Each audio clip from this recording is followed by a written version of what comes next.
All right, for today's video, we're going to be talking about symmetrical balance design.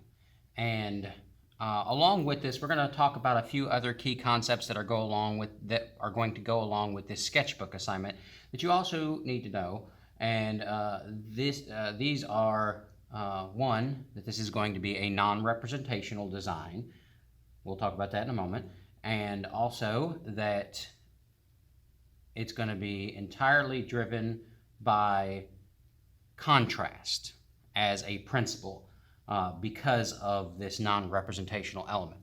So when I say non-representational, what that means is that there shouldn't be anything within the image that is recognizable as a representation of something else. So it's not going to be a picture of a dog or a tree or a house or a car or anything like that. It's just simply going to be geometric shapes and patterns and interesting designs that are intended to draw attention to various areas throughout the picture plane. And so when we talk about the picture plane, that is the space that you're working on. So in the case of this assignment, it is a 9x12 sketchbook paper. And so that is the picture plane. So we want to keep the entire picture plane interesting. We want to incorporate elements that make all of it interesting, not just one particular area. If you put too much emphasis on one place, then it doesn't help to draw attention to other places within the design. So very important, the entire design should feel very busy, very interesting, okay? So, but the other aspect of this is that this is going to be symmetrically balanced. Now, there are three different types of balance that we'll talk about, and those are symmetrical, asymmetrical, and radial. Now, when we talk about radial, this is where everything is focused on a central point and everything radiates around it. And you can review these terms on Schoology, by the way, and there's some slides in there that will give you some examples and may help illustrate these concepts a little bit better. Now, then there's asymmetrical. Asymmetrical is when different elements are arranged carefully throughout to create a sense of balance. So when something is asymmetrical, everything can be different throughout. It just needs to all carry the same visual weight so that it doesn't feel like there's too much emphasis on one side and not enough on another. Then the last one, and the one that's going to be the focus of this drawing, is symmetrical balance. So symmetrical balance is where your image forms a mirror, where whatever is on the left side is mirrored on the right side in a near identical way. Now, I say near identical because there can be small variations and still be considered symmetrical as long as it's not major variations from left to right, okay? So small changes in pattern and texture or little small amounts of offset elements still can maintain that symmetry as long as it's close.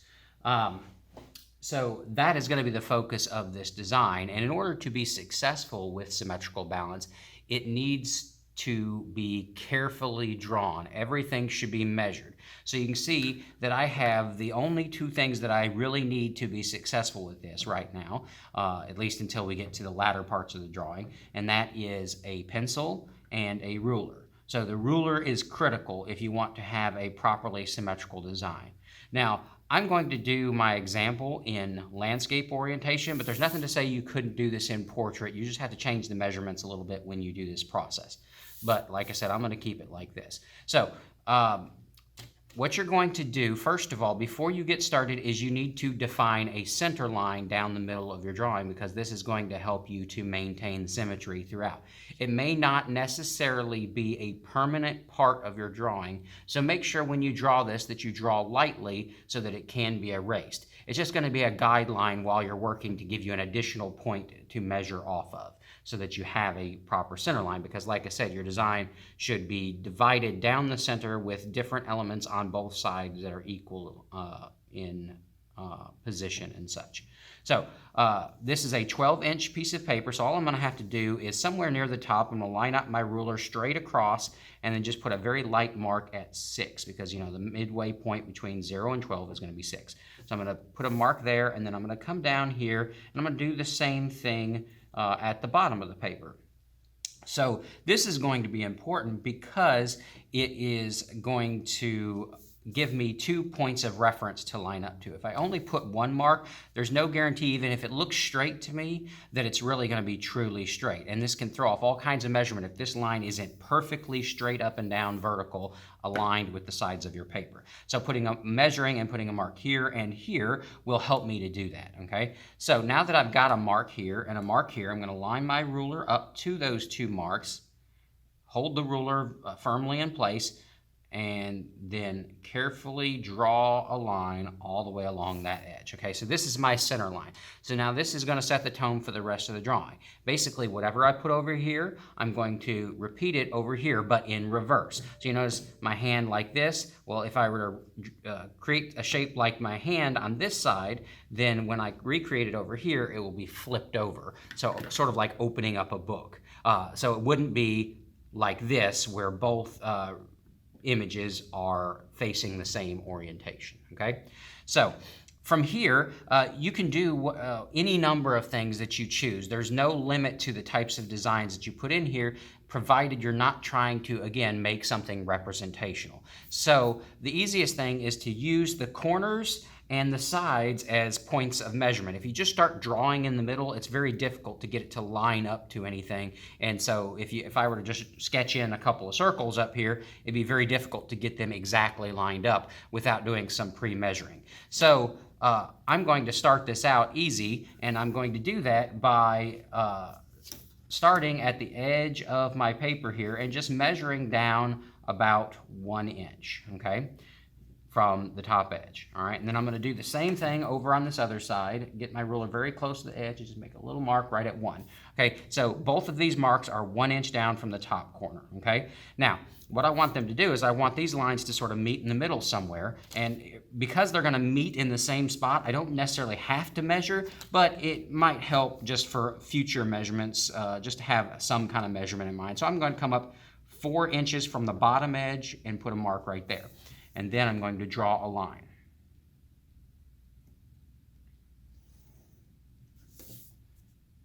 And then I'm going to repeat that same line on the opposite side. And now the image is in symmetry, okay? So I can continue, I can add other elements. So what if, instead of this being a single thin line, I want this line to get thicker as it approaches the center? Well, that's easy enough. I can just decide how much thicker. So I'm going to come down 3/4 of an inch. So I've just got it marked at the 3/4 inch mark, and I'm just going to put a mark at the 0. So that's 3/4 inches down here. Now I can make this form sort of a angular V shape from the same spot I already measured out down to here, and then again repeat that over here. And once again, because I have used measurements, I've once again got my drawing in symmetry. So that's the whole process. Basically, just everything you do, you need to measure it out. You need to know how to get there, okay? So if I want to create some additional shapes, maybe I want just a straight line to go across, go underneath this, and come out the other side. Well, where do I want it to be? So I'm going to come down 5 inches, put a mark here at the edge, and then I'm going to do the same thing over here, 5 inches, okay? And then I'm going to line up my ruler to both marks on either side, and I'm going to draw a line. But instead of going all the way through, I'm going to stop when I hit my triangle shape and then pick up on the other side, okay? Again, in symmetry, same marks both sides, okay? So that's all it is. So I'm just going to keep doing this and adding additional content to the design. So I'm going to come down 2 inches here, and then so you can also measure off of things that you've already created. So for example, now that I've already got this here, I'm going to measure 1 inch over along this line, and then from there I'm going to line up my ruler to that mark and come 1 inch down. So it's a little bit more complex, but it's how you can find a starting point somewhere in the middle. So you got to measure twice. Once to come in and once to go down. So then I'm going to repeat that over here, 1 inch, and then 1 inch down, all right? So now these 2 marks that I made, one here and one here, are in the exact same position on both sides. So now I'm going to create another sort of V shape, just like this, connecting these marks together at the center. Now from here I can decide what I want to do, and instead of just leaving it like that, because it's kind of a thin line, I want this to be a little bit more interesting. So I'm going to come up as if I were aiming toward some spot in the middle here. And so I'm just going to measure, so we got 5 inches, so I'm going to find the midway point between here and here. So that'll be 2.5, which would be right there. All right, so now I'm going to make this shape by lining up here, but I don't actually want to go here. I just want to line up here. I actually want to stop. I want everything to kind of go behind this area up here. So I'm going to draw this shape that connects up to that, and I'm going to stop when I run into this V shape. Then I'm going to do the same thing over here. Again, line up right here and right here, and create that next mark, okay? So now I've got a similar shape. So now I'm going to decide that maybe I don't want this line inside this, this new shape that I've created. So what I'm going to do is I'm just going to go in with my eraser. I'm going to clean this up. I'm going to get rid of this, and I'm going to get rid of it here too, okay? So some of these lines that I'm putting down are just temporary, all right? Now, from here, I also maybe want to get rid of this segment that's in here, okay? So, hopefully at this point you're kind of getting the idea of how this is going to work. Basically everything that you do should be measured out in some way. But then there's an issue of how do you do something that can't be easily measured out with a ruler, like for example curves. Well, let's say you want to do a circle, okay? Well, there is actually a way to measure circle. It just requires a few steps, and this is a way that you can freehand a circle. So what I'm going to do is I've already got this center point right here on this line, and so let's say I just want a big circle right in here that's centered on this spot. Well, that's pretty easy enough to do because I'm making a circle, the distance from the center to the outside edge of the circle, in other words, the radius of the circle, is going to be the same all the way around. So all I have to do is decide how big I want that circle to be. So let's just say, so I don't get too close to any of these marks here, let's say a 4-inch circle. So in order to do a 4-inch circle centered around this point right here, what I'm going to need to do is line up my ruler so that the 2 line is right on that dot, okay? Then what I'm going to do, and it doesn't matter how I line this up, I could put this at any angle, doesn't matter as long as this is on 2, okay? And then what I'm going to do is I'm going to put a mark at 0 and a mark at 4, okay? Very light, okay? Then all I'm going to do is move my ruler just slightly, rotate it, and then get this back on 2, and then do it again. 0, 4. Then rotate again. 0, 4. And I'll just repeat that all the way around. 0, 4. Back on 2. 0, 4. Now you can already see, even though I haven't finished the circle, that there's already sort of a connect the dot circle starting to form. So if I continue this pattern, just keep lining it back up to 2, keep putting the marks at 0 and 4, then eventually it's going to form a complete circle, or at least the impression of a complete circle, enough that you can kind of see where the line should be across this surface. And so I'm just going to keep adding these marks. And you can add as many or as few marks as you find helpful to you.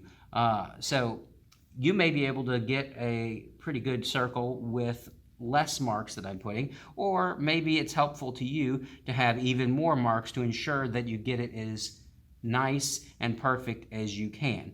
Now the good thing about doing any kind of curving lines is it's a little more forgiving as far as the symmetry goes, because it's a little bit harder to do with measuring, so I'm not going to expect it to be as perfect.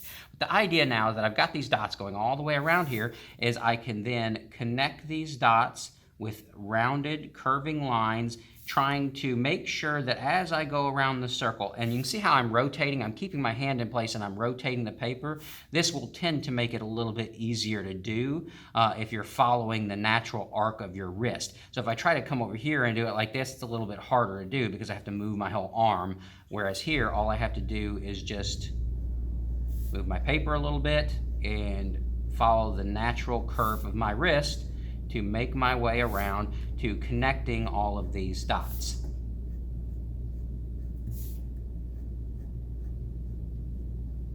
All right, so There we go. We have a nice circle. Now, maybe I don't want the line inside the circle, so that'll be the next thing I'm going to get rid of, but I'm going to keep that center dot on there because you never know if I want to play some other measurement or something off of that point since it's the center of the circle, or I might want to add to the circle. Maybe I want the circle to be thicker or anything like that. Now, the more information you start getting in, you can start freehanding some things as long as you've got a pretty good feel for it. Like, for example, maybe I want the edge of this circle to be thicker, so I can see this line and I can follow that pattern close enough that I can maintain symmetry without having to measure it out.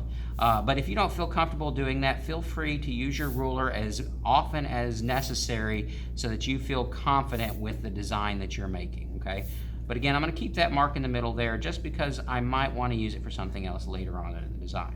Okay, so the other thing is, okay, so that's a circle. You can measure that out, but what if you want to do just some organic sort of flowing curve, all right? So let's say I want something to look like this.